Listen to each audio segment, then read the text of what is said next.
Jal Jeevan machine కింద అమరజీవి జలధార project ద్వారా గోదావరి జిల్లాలో తాగునీటి కష్టాలకు శాశ్వత పరిష్కారం లభించనుందని ఉప ముఖ్యమంత్రి పవన్ కళ్యాణ్ అన్నారు.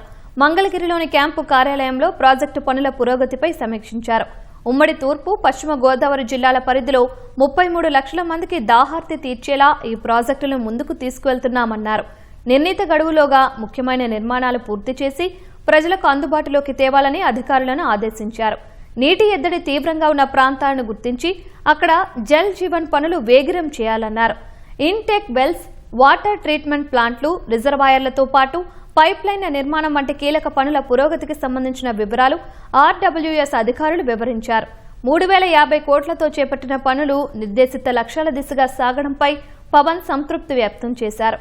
ఉమ్మడి తూర్పు గోదావరి జిల్లాలో 1650 కోట్లతో మెగా వాటర్ గ్రిడ్ ద్వారా 10 నియోజకవర్గాల్లోని 20 లక్షల మందికి తాగునీరు అందించనున్నట్లు తెలిపారు.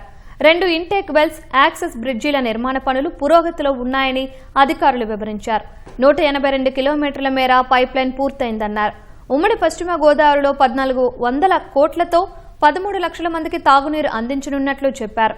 ఉభయ గోదావరి జిల్లాల పరిధిలోని గ్రామీణ ప్రజలకు స్వచ్ఛమైన తాగునీరు అందించే లక్ష్యంతో అమరజీవి జలధారకు శ్రీకారం చుట్టామన్న పవన్, నిర్ణీత గడువులోపు పనులు పూర్తయ్యే అన్ని శాఖలతో సమన్వయం చేసుకోవాలని అధికారులను ఆదేశించారు.